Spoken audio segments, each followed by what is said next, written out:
Hello everyone, welcome back to another creepy video. Today, we're going to be doing part 2 of The Watcher. Now, I know exactly where I left off.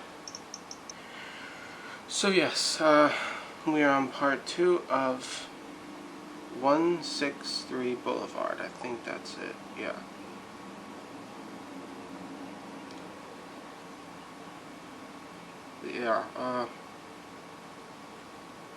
It's 657 Boulevard, sorry. So, before I start the video, remember to like and subscribe to my channel, follow me and everything, hit that notification bell so you don't miss out on any of my videos, and all links in the description, including a link for part 1 if you haven't seen it.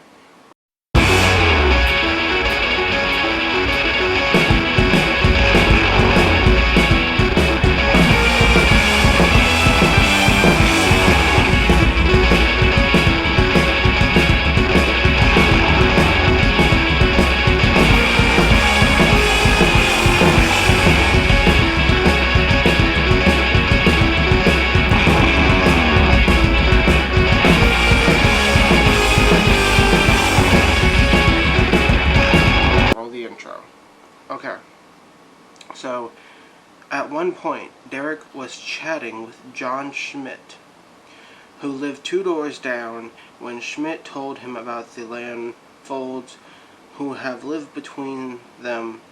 Peggy Lanford was in her 90s, and several of her adult children, all in their 60s, lived with her.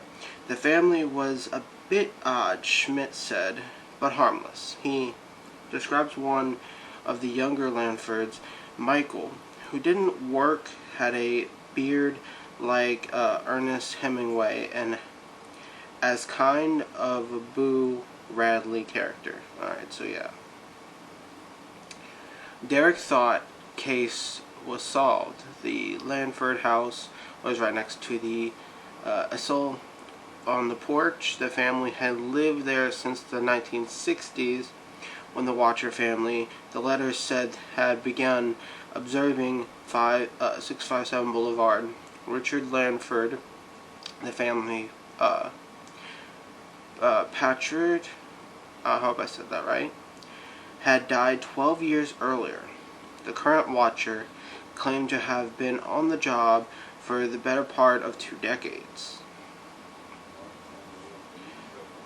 When the Broadduses told Lugo, and I hope I said that right, about the family, he said he had already knew, and a week after the first letter arrived, he brought Michael Lanford to the police headquarters for an interview. Michael denied knowing anything about the letters, but the Broadduses say that Leo told him that the narrative of what he said matched things mentioned in the letters. This isn't CSI Westfield. Leo later told Broadduses, when the wife is dead, it's the husband. Oh, that's actually pretty funny. But there wasn't much hard evidence, and after a few weeks the police chief told the Broadduses that short of an admission, there wasn't much the department could do. This is someone who's threatened my kids. The police are saying probably nothing's gonna happen. Derek said probably isn't good enough for me. After the second letter, Derek told the cops that if they didn't take care of the situation, they would have different kinds of case on their hands. This person attacked my family, and where I'm from, if you do that, you get your ass beat, Derek told me. I agree with that. I agree with that a lot. That's basically the same rule that comes where I come from, which, let me know in the comments if you feel the same way about that. Frustrated, the Broadduses began their investigation.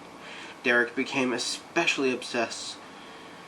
He set up webcams in 657 Boulevard and spent nights crouched in the dark watching to see if anyone was watching the house close range.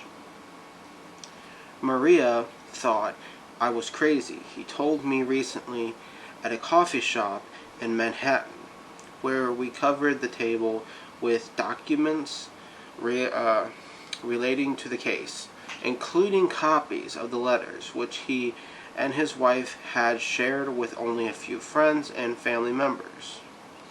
He showed me a map displaying when each of 657 neighbors had moved in. The Lanfords were only one of the there since the 60s, which overlays marketing possible sightlines for the case and a circle approximate range of earshot. Hold on. My phone's cracked, so it's hard to see the words a little bit. There we go. To estimate who might have heard Maria yelling their kids' names, only a few homes fit both scenarios. The Broadduses also turned to several experts, the employee private investigator who stalked out the neighborhood and ran background checks on the Lanfords, but didn't find anything noteworthy.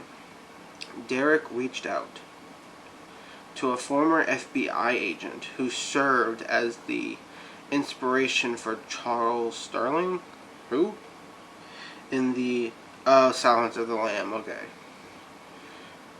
They were a high school beard of treaties together, and they also hired Robert Linton, also former FBI agent, a constant threat assistant, Leonard, I don't know how to pronounce his name, but that is not how you spell that name.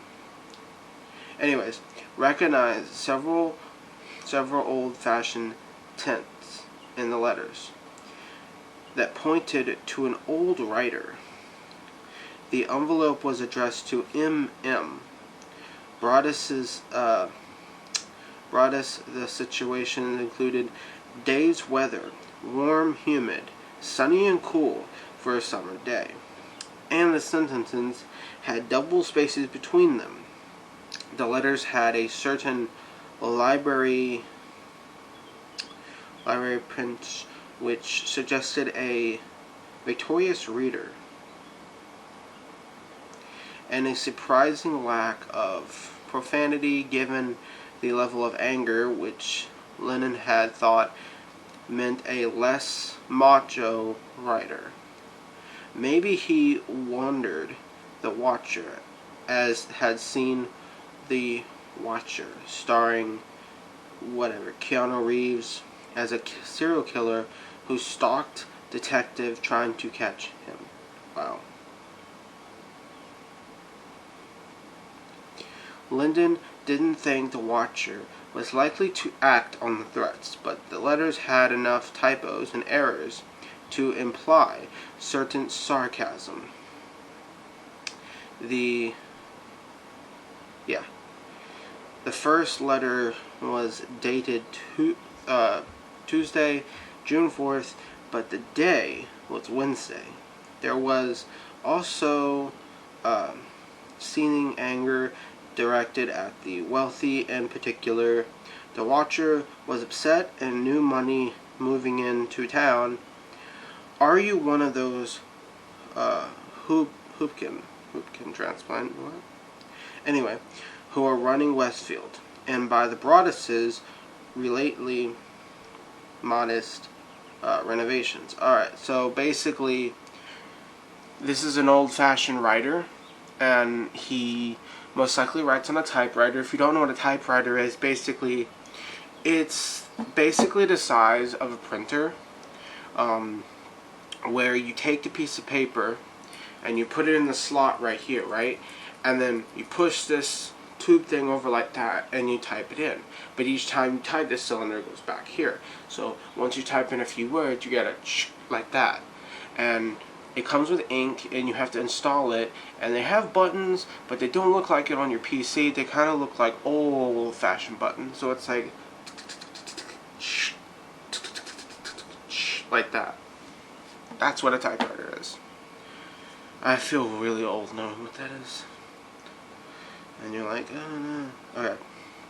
Linden had recommended looking into former housekeepers, their descendants. Perhaps the watcher was jealous that the Broadus had bought a home that the writer couldn't afford.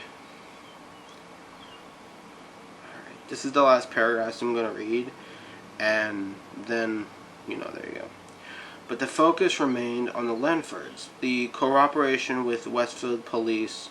The Broadus sent a letter to Lenfords announcing plans to tear down the house, hoping to permit a response. Nothing happened. Detective Leo brought Michael Lanford in for a second interview, but got nowhere.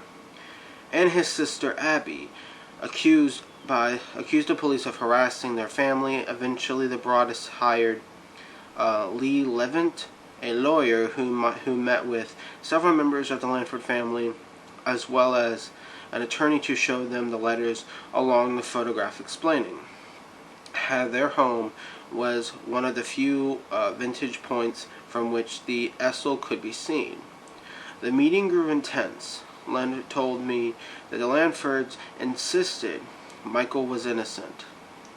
One night, Derek had a dream in which he confronted Peggy and the eldest Lanford and demanded she build an 8-foot fence between properties. Maria was having other kinds of dreams. One night she woke up to a especially vivid one about a man who is living nearby. He was wearing these boots and carrying a pitchfork. He called to the kids, and I couldn't get to them in time. Maria said she thought almost everyone could be the watcher, which made daily life feel negative and liberative of threats. She probed the face of shoppers, Trader Joe's, to see if they looked strangely at her kids, and spent hours Googling anyone who seemed suspicious. Damn. This family is fucked. I'm not trying to be rude. It's the truth. And also, for some reason, I can't talk with some of these words. Yeah. Okay. This is the last bit. I'm going to read about the Broadus family and this unsolved mystery, but if you want to read more about this, I will put the link for this website in the description. So that way you guys can read it as well. Anyway, there were reasons to consider other suspects for the thing. The police spoke to Michael before the second letter was sent, which would make sending 2 more specifically reckless. The Broadus said that Leo told him they wouldn't receive any more letters after he spoke to Michael. Then there was the rest of the neighborhood who considered the private investigator found 2 child sex offenders within a few blocks. Bill Woodward and the Broadus housekeeper had also noticed something strange. The couple behind 657 Boulevard kept a part of a lawn chair strangely close to the Broadus' property. One day, I was looking out the window and saw an older guy sitting in one of the chairs. Woodward told me he wasn't facing the house, he was facing the Broaduses. Wow. That is some stalker ass shit. But to be honestly,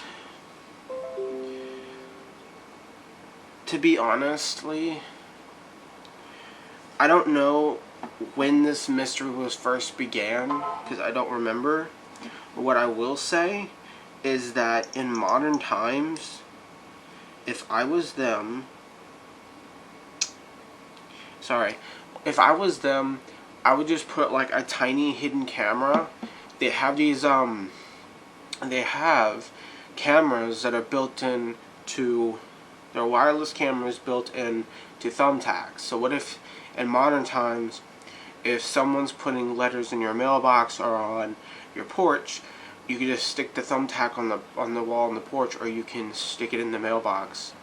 Not in the mailbox, but not stick it in it, but you can just like lay it in the back, and then whoever opens it will see it. But I would also hide it somewhere else as well. But that's going to be the end of my video. If you find this creepy story insanely creepy, let me know in the comments. You can also check out part 1 and all my other videos in the description. And I will see you next time. Remember to like and subscribe. There